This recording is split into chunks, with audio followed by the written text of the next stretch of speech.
नमस्कार, आज की खबर देख रहे हैं आप। मैं हूं आपके साथ यशस्वी पाठक। कल बड़ा दिन है, फन संडे होने वाला है क्योंकि पाकिस्तान एक बार फिर से रोने वाला है। ऐसा क्यों कह रहे हैं? क्योंकि हारिस रऊफ और फरहान पे लग चुका है भाई आईसीसी का बहुत बड़ा जुर्माना। इसके साथ ही अब पाकिस्तान रो रहा है। पहले से ही इसके साथ ही पाकिस्तान के नए अब्बू तैयार हो गए हैं अभिषेक के नाम पे, और हमारे साथ बगल में अभिषेक भी मौजूद है, आज की खबर के एक्सपर्ट। इनसे बातचीत करेंगे कि पाकिस्तान के नए फादर, नए नवेले फादर क्या कुछ कर पाएंगे संडे वाले दिन, और क्या पाकिस्तान की जो फॉर्म वापस आई है उससे कुछ भी असर पड़ने वाला है भारत को। बहुत स्वागत है आपका अभिषेक। क्या लगता है कल का जो मुकाबला है वो कितना ज्यादा महत्वपूर्ण हो जाएगा, और पाकिस्तान के गालों पर तमाचा पड़ना कितना जरूरी है इस वक्त, जो कुछ भी जेस्चर सामने आए? जी, जिस तरह से अगर बात करते हैं कि उनकी पेनल्टीज़ लगी हैं, कहीं ना कहीं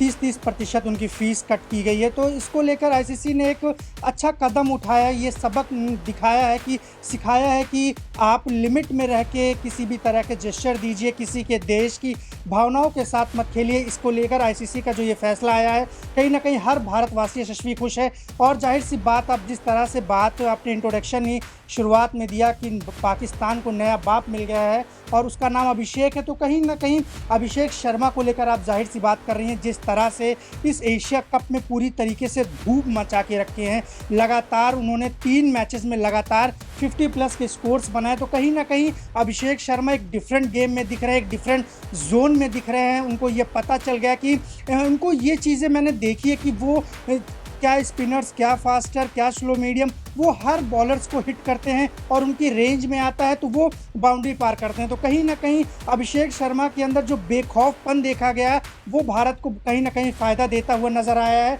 और जिस तरह से कहीं ना कहीं भारत के प्रति कुछ चिंताएं ज़रूर हैं कि जिस तरह से टीम में मिडिल ऑर्डर्स पूरी तरीके से फेल होता है। कहीं सूर्य कुमार की बात कर ले आप, चाहे संजू की बात कर ले, चाहे शिवम दुबे की बात कर ले, तमाम तरीके के ऐसे जो बल्लेबाज हैं, जो इनका बड़ा नाम है, टी20 के एक बड़े नाम आते हैं, आईपीएल में आते हैं, तो उनको एक बड़ा प्लेयर माना जाता है। तो कहीं ना कहीं पूरी तरीके से मिडिल ऑर्डर फेल होना एक परेशानी बनी हुई है। लेकिन जिस तरह से ओपनिंग पेयर्स ने भारत को मजबूत कर रखा है यशस्वी, कहीं ना कहीं लगता है कि जो 28 को आने वाले 28 तारीख को इंडिया और पाकिस्तान का फाइनल होगा, उसमें भी हमारे भारत के 2 शेर लड़ते हुए ज़रूर नज़र आएंगे, और साथ ही जो मिडिल ऑर्डर्स की समस्या है वो भी निकलते हुए ज़रूर आएगी। कहीं ना कहीं सूर्या का, शिवम दुबे का, चाहे संजू का, एक का बल्ला चलना बहुत ज़रूरी है और वो फाइनल में चलता हुआ ज़रूर नजर आएगा। यशस्वी, देखिए, भारत की टीम है और बड़े मौक़ों पर बड़े प्लेयर्स सामने आते हैं, और यही इतिहास भी रहा है। चाहे युवराज सिंह की बात करते हैं, सहवाग की बात करते हैं, सचिन तेंदुलकर की बात करते हैं, रोहित शर्मा, विराट की बात करते हैं,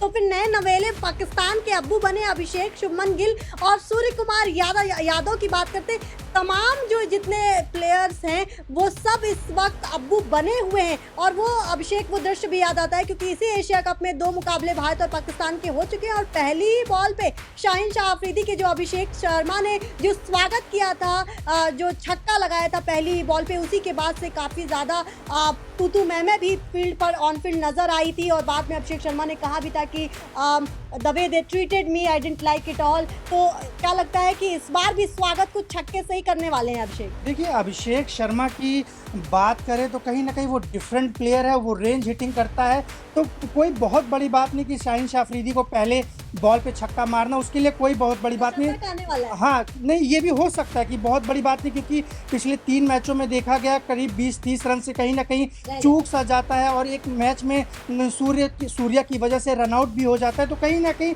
बहुत बड़ी बात नहीं है, शतक लोड हो सकता है, और जब फाइनल में शतक बनाता है तो कहीं ना कहीं एक विराट कोहली की छवि भी याद आएगी कि जिस तरह से वो कई मैचों में जब मुख्य पड़ाव पे होता है कि अगर कोई ट्रॉफी जीतनी होती है, कोई सीरीज़ जीतनी होती है, तो विराट का बल्ला उस दिन शतक ज़रूर चलता है। तो कहीं ना कहीं अभिषेक शर्मा के अंदर वीरेंद्र सहवाग, विराट कोहली और युवराज सिंह, तो ऐसे कई प्लेयरों का समीकरण दिख रहा है।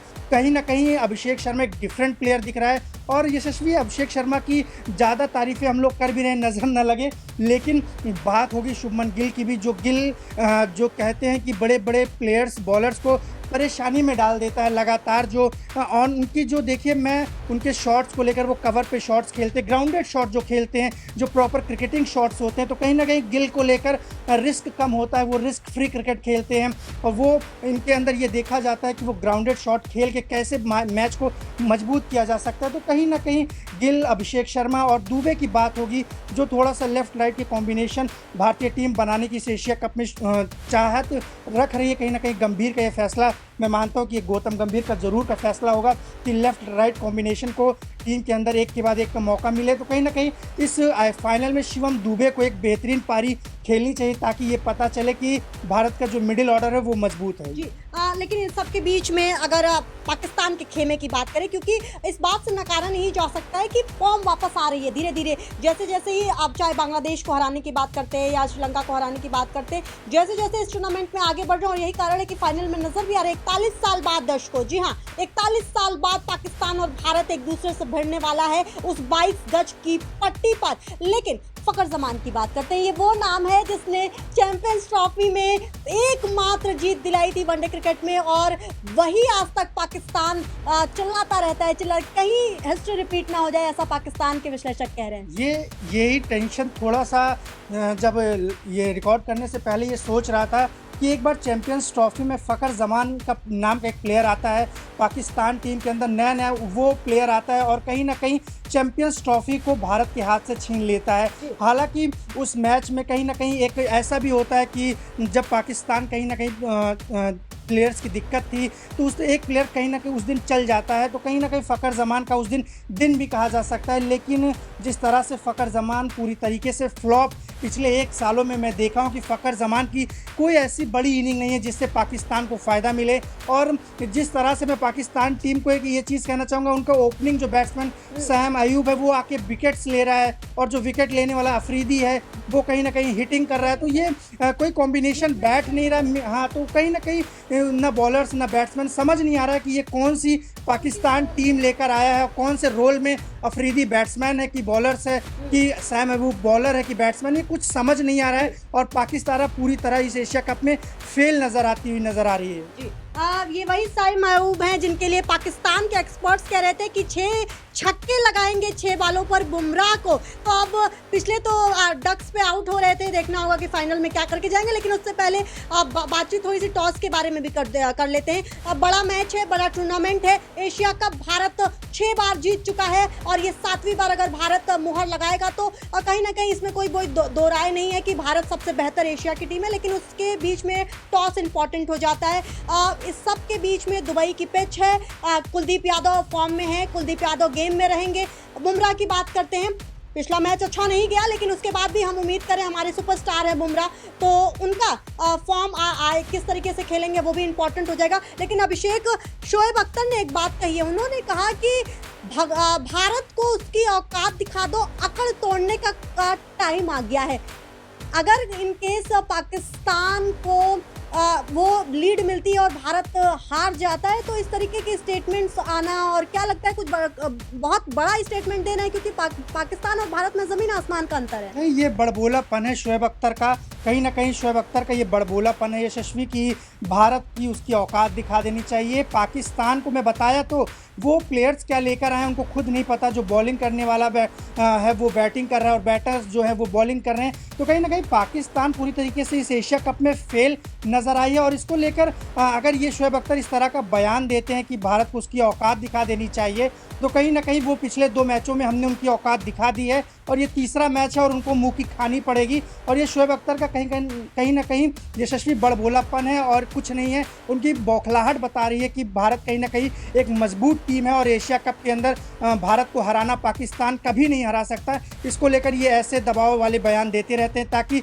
मीडिया उनको कुछ चर्चे मिलते रहे, उनकी ब्रांड वैल्यू बनी रहे। वो पाकिस्तानी क्रिकेटर्स जानते हैं कि कैसे में ब्रांड वैल्यू बनानी, कैसे इंडिया में हमें दिखना है, इंडिया मीडिया में दिखना है। तो कहीं ना कहीं इस तरह के उल जलूल बयान देते जरूर नजर आएंगे आपको। देखिए, भारत और पाकिस्तान के एक्स क्रिकेटर्स में यही अंतर है। भारत में युवराज सिंह है, भारत में सचिन तेंदुलकर है, भारत में सहवाग जैसे क्रिकेटर्स हैं जो ना सिर्फ हरभजन है वह भारत में जो अपने से जूनियर्स, अपने स्टेट लेवल के क्रिकेटर्स को ना सिर्फ पर्सनली ट्रेन करते हैं, मेंटरशिप करते हैं, बल्कि उनको बेहतर सपोर्ट भी देते हैं। वहीं पाकिस्तान के एक्सपर्ट्स क्या करते हैं? टीवी पे बैठ जाना है, मीडिया के बारे में बातचीत करनी है और इंडियन मीडिया को लगातार गाली देना है और इंडियन फैंस को गाली देना है।